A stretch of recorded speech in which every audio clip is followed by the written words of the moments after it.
Colonel Ajay, CEO Ajay Astro Money Group, First Global Astro Finance digital channel से आपसे मुखातिब होता हूं। आज 15 सितंबर सन 2023। दोस्तों, मसाले में जीरा, धनिया, लाल मिर्च, काली मिर्च, छोटी या बड़ी इलायची, ड्राई फ्रूट्स, इसमें सभी में लगातार अपडेट और विश्लेषण देने वाला देश का पहला चैनल। आपको याद होगा, जनवरी 2023 में हल्दी के ऊपर हमने एक अपडेट दिया था कि हमें साल 2023 में हल्दी पुराने कई सालों की कसर पूरी कर देगी, और ऐसे ही हुआ। उसके बाद लगातार मार्च अप्रैल तक हमने आपको जब लगातार अपडेट दिए, जून जुलाई में आप लगातार अपडेट दिए, और हर तेज़ी से पहले और मुनाफा वसूली के अग्रिम संकेत आपको दिए। उम्मीद है कि आपने इसमें भरपूर लाभ उठाया होगा। आज हम हल्दी के ऊपर कुछ आगे चर्चा करेंगे, लेकिन इससे पहले हल्दी के भाव देश के विभिन्न हिस्सों में, महत्वपूर्ण हिस्सों में हम चर्चा कर लेते हैं कि सबसे महाराष्ट्र नांदेड़ में हल्दी के भाव गट्टा में 10,800 से 13,000 रुपये, और फिंगर यानी काड़ी 10,800 से 15,500 के भाव बताए जा रहे हैं। साथ साथ तेलंगाना की बात करें तो केसब मुद्रम में हल्दी के भाव गट्टा 10,000 से 10,200 और फिंगर काड़ी 10,000 से 10,300 के भाव बताए जा रहे हैं। तमिलनाडु के इरोड की तरफ चलें तो वहाँ भी भाव लगभग यही हैं कि इरोड के अंदर 11,800 से 12,000 रुपये गट्टा, और कांडी 12,500 से 12,700 के भाव बताए जा रहे हैं। दोस्तों, इस बार हल्दी में लगभग उत्पादन कम होने के समाचार हैं, और ये मुश्किल से 60 लाख बोरी के आसपास होने के समाचार मिल रहे हैं। जबकि निर्यात और खपत को देखें तो लगभग 1 करोड़ से ऊपर यानी 1.5 करोड़ तक की खपत और निर्यात हो सकता है। कैरी फॉरवर्ड स्टॉक के ऊपर भी हम जब चर्चा करें तो पिछले कई सालों ने हल्दी में काफ़ी परेशानियां व्यापारी उठाया, और यही वजह है कि हल्दी का काफ़ी पुराना स्टॉक कैरी फॉरवर्ड के रूप में भी देखा गया। लेकिन हल्दी के जब भाव 55 रुपये से लगभग 150-160 रुपये बाज़ार में हुए, तो लगभग 110 से 130 रुपये के बीच में काफ़ी बड़ी तादाद में पुराना स्टॉक निपट गया। साथ साथ व्यापारियों ने राहत की भी सांस ली।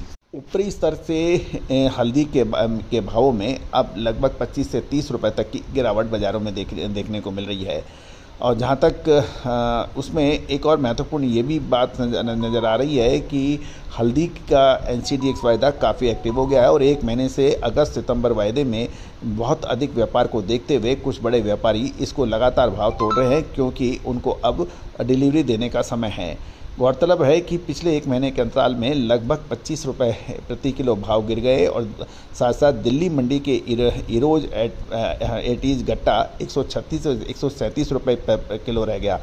वायदा बाजार सुधरने से नीचे वाले के भाव में ग्राहकी निकलते ही बाजार सुधर कर 145 से 146 रुपये प्रति किलो फिर दोबारा हुए हैं। दोस्तों, हमने इसका लगातार अपडेट अपने क्लाइंट्स को भी दिया, आप लोगों को भी इसके संकेत दिए हैं।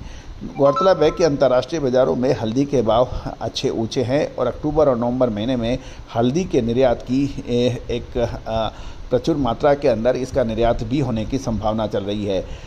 दोस्तों, एक महत्वपूर्ण यही है कि NCDX के ऊपर डिलीवरी के देने के लिए बाज़ारों में कुछ गिरावट थी, और यही वजह है कि अगस्त की बिकी हुई हल्दी के सौदे अब निपटने वाले हैं, और सितंबर वायदे में लगभग 175 रुपये तक का वायदा हुआ है।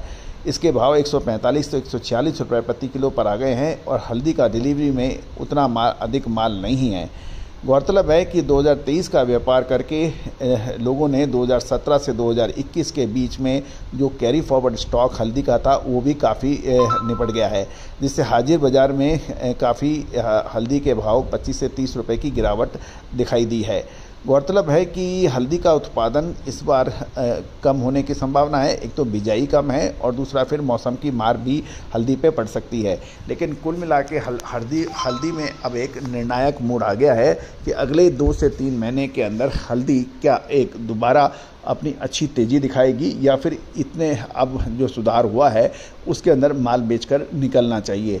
गौरतलब है कि यदि तेज़ी को देखें, यदि 60 रुपये की हल्दी की प्रति किलो की हल्दी के भाव आज भी 135-40 रुपये के हैं, तो 60 रुपये के मुकाबले डबल से अधिक हो चुके हैं। लेकिन जिन्होंने पुरानी हल्दी रखी हुई है और उन्होंने 200-250 रुपये के भाव जिनके दिमाग में हैं, तो दोस्तों खरीद और बिकवाल यानी तेजड़िए और मंदड़िए ये दोनों व्यापार में हावी होते हैं। कभी किसका दाव चलता है, कभी किसका दाव चलता है। लेकिन महत्वपूर्ण ये है कि यदि आपने नीचे का माल खरीदा हुआ होता है तो आपको आसानी होती है कि ऊपर में माल बेच के निकलना। जब आप 160 रुपये पे माल खरीदते हैं, ये 150 में माल खरीदते हैं, तो उसमें आपका रिस्क कितना बढ़ जाता है, ये एक महत्वपूर्ण होता है। तो दोस्तों, नीचे पे माल यदि खरीदना है, ऊंचे में माल बेचना है, सही समय पे सटीक रिसर्च चाहिए, तो आप हमारी विशेष रिसर्च रिपोर्ट प्राप्त कर सकते हैं। दोस्तों, भारतीय अनुसंधान पद्धति और फंडामेंटल एनालिसिस का अद्भुत संगम है अजय एस्ट्रो मनी गुरु। दोस्तों, भारतीय अनुसंधान पद्धति यानी फाइनेंशियल एस्ट्रोलॉजी का विश्व में भारत का कोई मुकाबला नहीं था, और यही वजह है कि भारत सोने की चिड़िया के रूप में जाना जाता था अपने ज्ञान और विज्ञान की वजह से। फंडामेंटल और एनालिसिस और फाइनेंशियल एस्ट्रोलॉजी को दोनों का संगम हो तो उसका विश्लेषण निश्चित रूप से दूसरों से बेहतर होता है। इसका लगातार हम परिचय दे रहे हैं। आज ही आप संपर्क कर सकते हैं, नंबर स्क्रीन पर दिए हुए हैं। All the very best, good luck, happy trading.